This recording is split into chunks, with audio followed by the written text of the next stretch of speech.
अकबर ने दरबारियों से पूछा किस किसने शेर का शिकार किया है। सबने कहा हमने किया। जाने बीरबल ने क्या जवाब दिया। अकबर बीरबल की नोक-झोंक। बादशाह अकबर जिस दिन खुश होते उसी दिन शाही बगीचे में फुर्सती दरबार का आयोजन किया जाता था। इसमें न कोई छोटा होता न कोई बड़ा। बादशाह कोई शगुफा छोड़ते और दरबारी उस पर अक्ल के घोड़े दौड़ाते। एक दिन बादशाह ने अपने दरबारियों से पूछा, आप में से किस किस ने शेर का शिकार किया है। सबने कहा हमने किया, हमने किया। बादशाह ने कहा किया है तो बताओ कैसे किया। पहला नंबर खां साहब का आया। वह बोले शेर का शिकार करते का मेरा पहला मौका था। जिस मचान पर मैं बैठा था कमबख्त शेर उसी पर आ कूदा। मचान टूट गई। धम्म से मैं नीचे गिरा। दिल ने कहा आज तो तू गया शेर के पेट में। दिमाग ने कहा मगर शेर है कहाँ।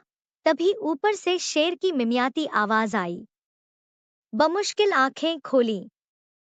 देखा शेर मियाँ पेड़ से उल्टे लटके हैं।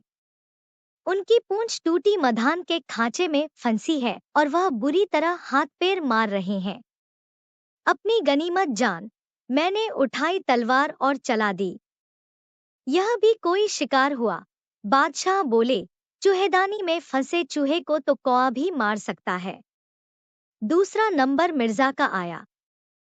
मूंछों पर ताव देते हुए वह बोले एक दिन में शिकार खेलने गया। मैं घूमता घूमता परेशान हो गया। सामने गीदड़ तक नहीं आया। थोड़ा दम लेने के लिए पेड़ के तने से पीठ सटाकर बैठा ही था कि तभी नींद आ गई। अचानक नाक में कुछ घुसा। जोर की छींक आई तो नींद टूट गई। सामने जो देखा तो होश फाख्ता हो गए। 2 कदम की दूरी पर शेर खड़ा था। मारे भय के मैंने आंखें बंद कर वह फिर पास आकर मुझे सूंघने लगा। शायद जानने की कोशिश कर रहा था कि मैं मुर्दा हूं अथवा जिंदा। तभी उसकी मूंछें मेरी नाक में फिर घुसी। मुझे दोबारा जोर की छींक आई। उछलकर शेर फिर 2 कदम पीछे हट गया। इस बार वह पूरा जबड़ा फाड़े हुए था। मानो कह रहा हो जिंदा हो मियां तो आओ मेरे गले के रास्ते पेट में उतर जाओ। मैंने आव देखा न ताव। उठाई तलवार और तेजी से उसकी तरफ बढ़ा। शेर घबराकर पीछे हटने लगा। आखिर वह ऐसे मुकाम पर जा पहुंचा जहां पीछे गहरी खाई थी। यह देखकर मैंने तलवार की नोक उससे छुआ दी और वह घबरा गया। तेजी से पीछे हटा और खाई में जा गिरा। गनीमत यह हुई कि मैंने सही समय पर खुद को संभाल लिया, वरना आप भी उस खाई को आबाद कर देते। बादशाह ने कहा मगर इसे शिकार कौन कहेगा। असली शिकार तो वह है जो 2-2 हाथ करके आमने सामने की घरपटक में किया जाए। इतना सुनकर मिर्जा का चेहरा उतर गया। अचानक पीछे से 70 साल के एक बूढ़े मौलाना की आवाज उभरी। बादशाह सलामत ने अभी कहा कि असली शिकार वह जिसमें आमने सामने की लड़ाई में शेर को मात दी जाए। मेरे साथ 30-32 बरस पहले ऐसा ही वाकया पेश आया था। अकबर बादशाह चकित होकर बोले अच्छा। हाँ जहां पनाह। मौलाना ने कहा उन दिनों शेरगढ़ का इलाका घने जंगलों से भरा पड़ा था। दिल्ली में एक अफवाह फैली थी कि उन जंगलों में एक टीला है जिसमें बेशुमार दौलत छिपी है। एक दिन मैं और मेरे कुछ दोस्त उस टीले की तलाश में जंगल में जा घुसे। कुछ ही दूर गए थे कि हमने शेर की दहाड़ सुनी। हम सब सिर से पैर तक कांप उठे। सबके सब वापस भाग लिए। मैंने भी भागना चाहा, लेकिन भाग न सका। सामने से शेर जो आ रहा था, ये नुकीले दांत, ये लंबे लंबे नाखून, खून बरसाती उसकी आंखें। होश गुम होते इससे पहले ही मैं उल्टे पैरों दौड़ लिया।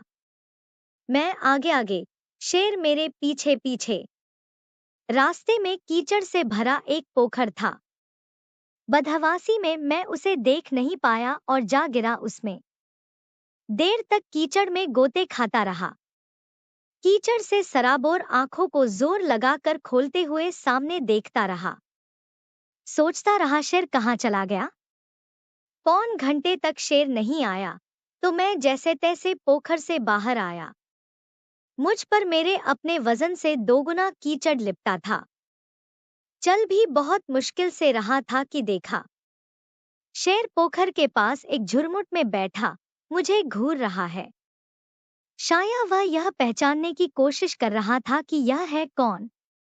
वह तो यकीनन नहीं जिसके पीछे मैं भागा था। सहसा शेर ने मुंह फाड़ा। मुझे लगा कि गश खाकर गिर पड़ूंगा। ऐसी सूरत में सहारे के लिए कीचड़ लिपटे दोनों हाथ आगे को जो उठे, शेर एकदम उछला और भाग खड़ा हुआ। आमना सामना बेशक हुआ। बादशाह अकबर ने कहा, लेकिन कुश्ती तो नहीं हुई। अचानक उनकी निगाह बीरबल की ओर उठ गई, उसे उकसाते।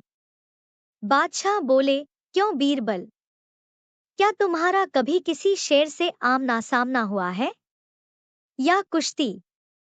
आमना सामना तो तकरीबन रोज ही होता है जहांपना। बीरबल बोला, रही कश्ती की बात तो वह बादशाह सलामत के हाथ में है, जब मर्जी हो जाएगी। बादशाह बड़े जोर से हंसे। बोले, बीरबल, तुम हमेशा सारी तोहमत हम पर थोपकर साफ बच निकलते हो, लेकिन आज नहीं निकल पाओगे।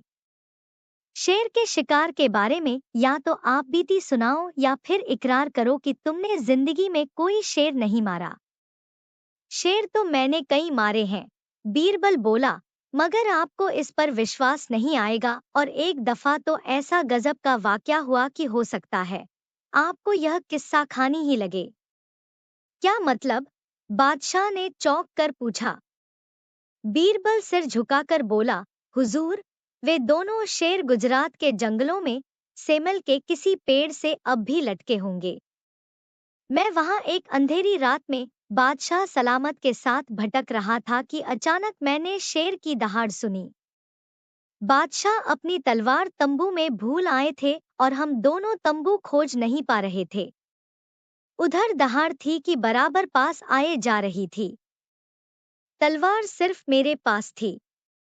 एक बार सोचा कहीं झाड़ी बाड़ी में छिप जाए, फिर एक ख्याल आया कि शेर अंधेरे में इंसान की तरह अंधा नहीं बन जाता। आखिर हम दोनों सेमल के एक पेड़ पर चढ़ गए। बादशाह को मैंने ऊपर की शाख पर बैठा दिया। नंगी तलवार ले मैं नीचे की शाख पर जमकर बैठ गया। मुंह फाड़े दुम ताने हुए शेर आया। आंखें मशाल की तरह चमक रही थी। आया और लगा पेड़ पर चढ़ने लगा। बादशाह बोले, या खुदा, रहम कर। मगर वह मौका रहम का नहीं था। मैंने तलवार आंखों के अंदाजे से कई भरपूर वार कर डाल। धम से कोई नीचे गिरा। मैं घुमाई और टिमटिमाती घबरा गया। ऊपर देखा, यकीनन गिरने वाले बादशाह सलामत नहीं थे। फिर वहां शांति छा गई। सवेरे देखा तो शेर 3 टुकड़ों में धरती पर पड़ा था। बीरबल कुछ और कहता, इससे पहले ही बादशाह बोला, और अगर उस मौके पर तुम्हारे पास भी तलवार न होती और पेड़ पर चढ़ने से पहले ही शेर मुझ पर हमला कर देता, तब तुम क्या करते?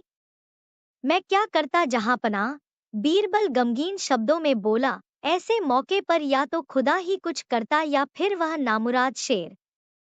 बीरबल की बात सुनकर सभी हंस पड़े। फुर्सती दरबार खत्म होने का नगाड़ा बज चुका था। धन्यवाद।